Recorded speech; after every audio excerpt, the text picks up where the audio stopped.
आत्मसम्मान की रोटी। माँ, तुमसे कितनी बार कहा है, मेरे दोस्तों के सामने यूँ बार बार खांसी मत किया करो। अच्छा लगता है क्या घर में कोई आए और तुम हर समय खांसती रहो?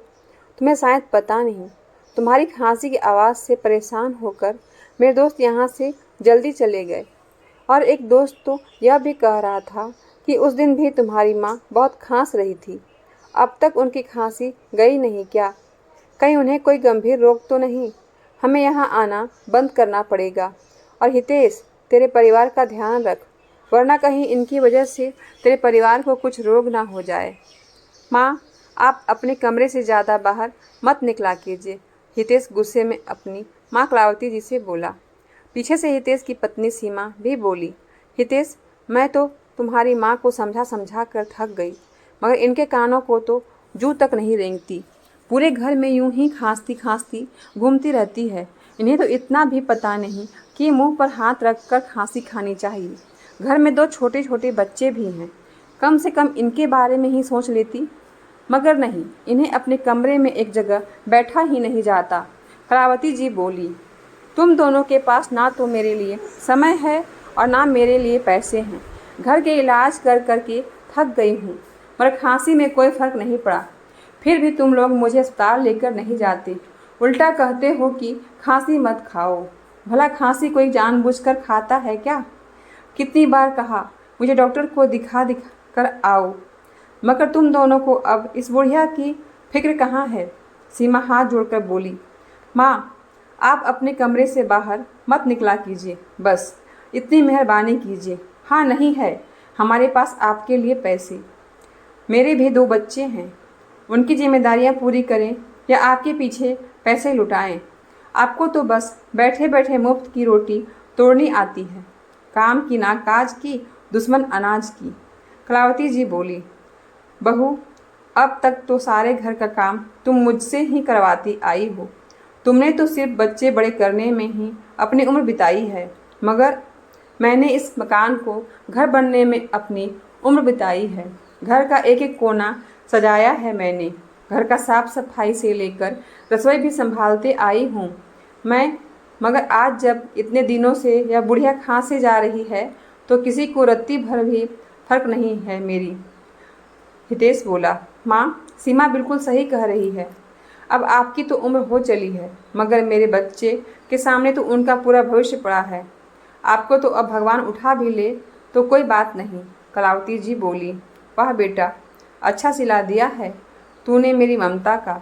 अच्छा हुआ तेरे बाबूजी मुझसे पहले ही इस दुनिया से चले गए, वरना अगर आज वह यह सुनते तो जीते जी मर जाते।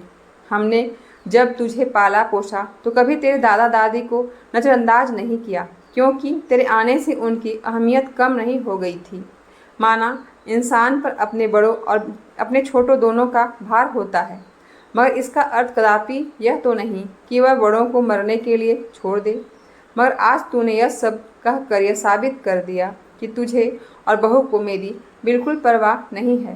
कलावती जी अपने कमरे में जाकर रो पड़ी। भला कोई बेटा अपनी माँ को ऐसे कड़वे शब्द कैसे बोल सकता है? अभी 4 दिन पहले का ही तो बात है जब कलावती जी अचानक सीमा के कमरे में पहुंच गई थी। तब अचानक कलावती जी को देख सीमा के हाथ से हड़बड़ाहट में सोने का चैन का डब्बा गिर पड़ा, जिस पर लिखा था, हैप्पी बर्थडे सीमा, यह गिफ्ट तुम्हारे प्यारे पति की तरफ से। सीमा ने फटाफट गिफ्ट उठाया और अलमारी में रख दिया और सकपका कर बोली, माँ जी, आप क्यों मेरे कमरे में आ गई? क्या काम था? मुझे बाहर ही बुला लिया होता। कलावती जी बिना कुछ बोले अपने कमरे में आ गई और सोचने लगी, बेटे के पास अपनी पत्नी को सोने का उपहार देने के लिए पैसे हैं, मगर अपनी माँ का इलाज करवाने के लिए क्या शादी के बाद बेटा इतना बदल जाता है? क्या बहू का अपनी सास के प्रति कोई फर्ज नहीं? आज मैं बेटे पर इतनी बोझ बन चुकी हूँ कि वह मेरे मरने का इंतजार कर रहा है। आखिर मुझ पर बेटे का कितना खर्च होता होगा? लगभग 4 या 5 साल से मैंने तो एक साड़ी भी नहीं खरीदी है। उल्टा घर का सारा काम करती हूँ, वह अलग फिर भी है। इन दोनों पर बोझ बन चुकी हूँ। यह सोचकर वह बहुत रो रही थी। इतने अपशब्द सुनने के बाद उनकी हिम्मत हारने लगी थी। उन्हें हितेश के बचपन के दिन याद आ गए।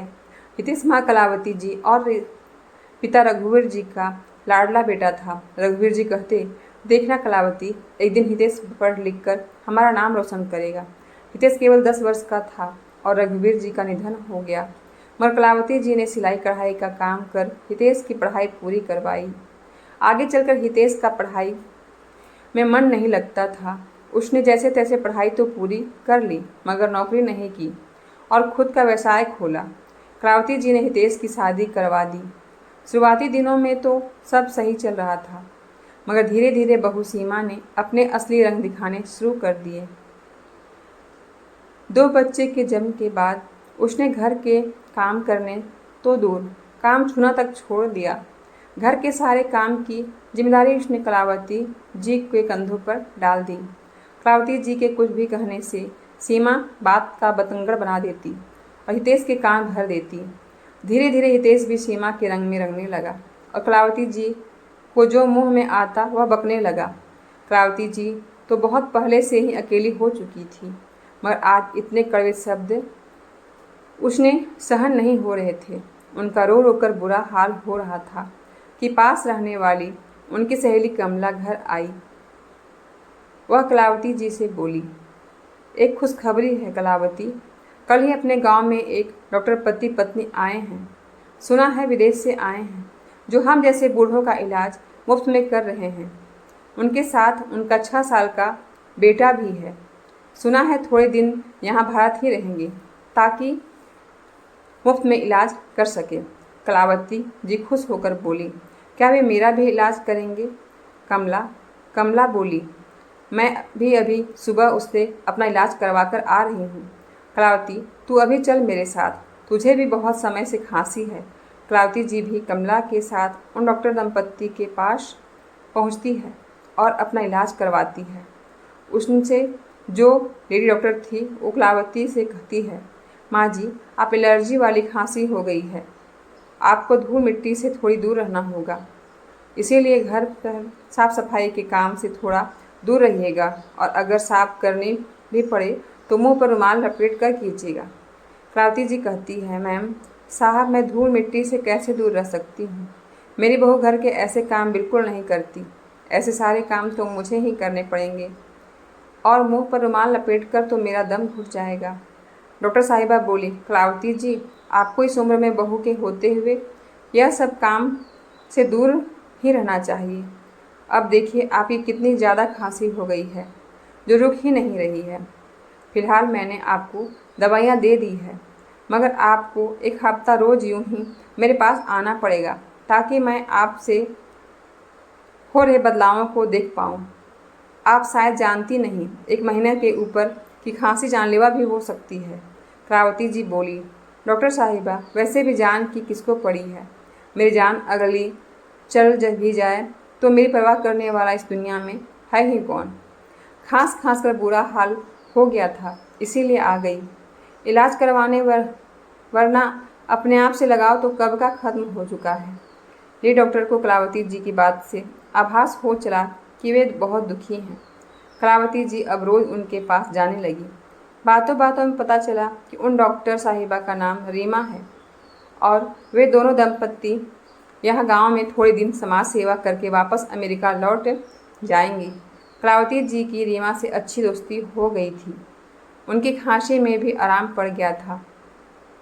रीमा प्यार से कलावती जी को बा नाम से संबोधित करती। कलावती जी डॉक्टर से रीमा के बेटे वरुण को भी खूब प्यार करती और कभी कभी उसके लिए घर से कुछ खूब प्यार पकवान बनाकर भी ले जाती, जो वरुण को बहुत पसंद आता। कलावती जी ने भी डॉक्टर रीमा को सब कुछ बता दिया था कि उनके बेटे बहू उनसे कैसा व्यवहार करते हैं। कलावती जी बोली, रीमा जी, यदि आप ना होती तो मैं शायद एक कमरे में हमेशा के लिए बंद हो जाती, क्योंकि मेरे पास बिल्कुल पैसे नहीं हैं और मेरे बेटा बहू तो मुझे पर चौड़नी भी खर्च करना नहीं चाहते।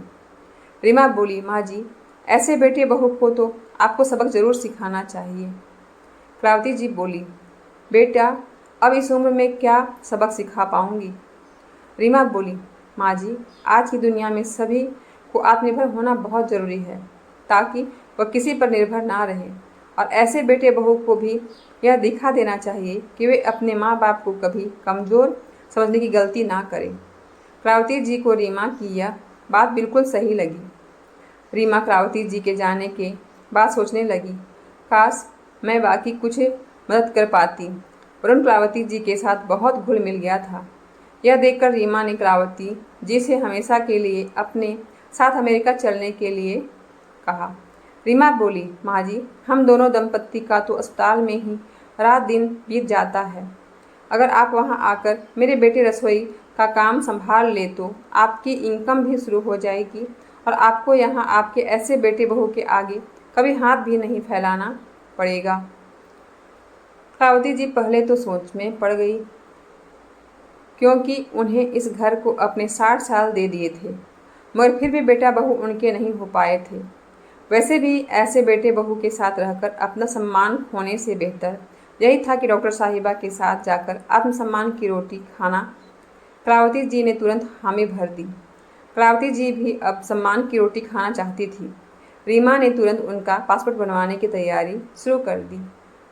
रीमा ने क्रावती जी में एक आस जगाई थी, जिससे क्रावती जी बहुत खुश थी। रीमा के पति विवेक वापस अमेरिका जा चुके थे। रीमा क्रावती जी को साथ लेकर जाना चाहती थी। बस पासपोर्ट बनवाने का इंतजार हो रहा था। थोड़े समय में सारी प्रक्रिया खत्म हो गई और कलावती जी हमेशा के लिए रीमा के साथ यहाँ अमेरिका चली आई। सीमा बोली, अच्छा हुआ बला टली, वैसे भी बुढ़िया यहाँ मुफ्त की रोटियाँ तोड़ती थी। कलावती जी अमेरिका जाकर वहाँ रच बस गई। पूरे दिन वरुण और रसोई संभालती और बदले में पैसे और सम्मान दोनों पाती। कलावती जी के खुद के बेटे बहू ने कभी उसकी खबर तक नहीं ली, मगर यहाँ दोनों डॉक्टर पति पत्नी ने कलावती जी को माँ की तरह सम्मान दिया। रीमा ने कलावती जी को अपनी माँ जैसी प्यार दिया। यहाँ आकर कलावती जी ने भी कभी अपने स्वार्थी बेटे और बहू को याद नहीं किया।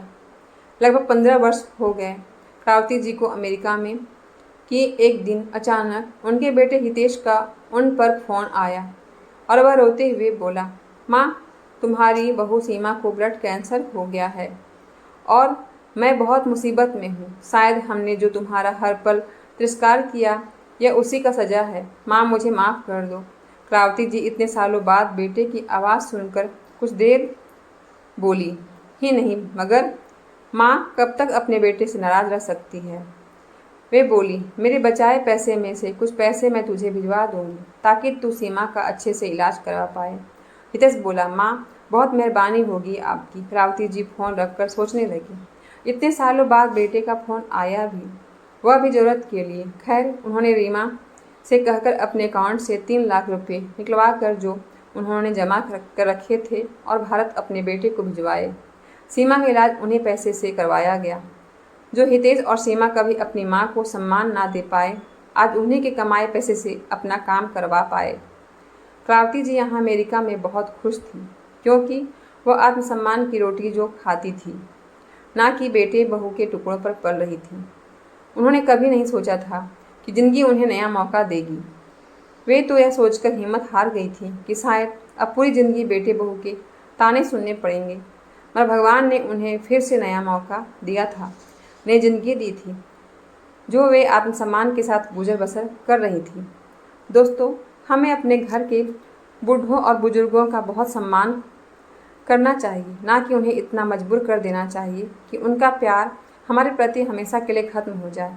और कभी भी किसी को इतना कमज़ोर नहीं समझना चाहिए कि वह तुम्हारे बगैर कुछ नहीं कर सकता, क्योंकि जिस भगवान ने हम सभी को धरती पर भेजा है, उन्होंने हमारे भरण पोषण का भी इंतजाम कर रखा है। अपने घर के बड़े बूढ़ों को इतना मजबूर मत कीजिए कि उन्हें इस उम्र में अपने लिए आत्मसम्मान की रोटी खोज में निकलना पड़े। दोस्तों, आशा करते हैं कि आपको कहानी अच्छी लगी होगी, तो वीडियो को लाइक करें, शेयर करें और कमेंट करके अपनी राय ज़रूर दें।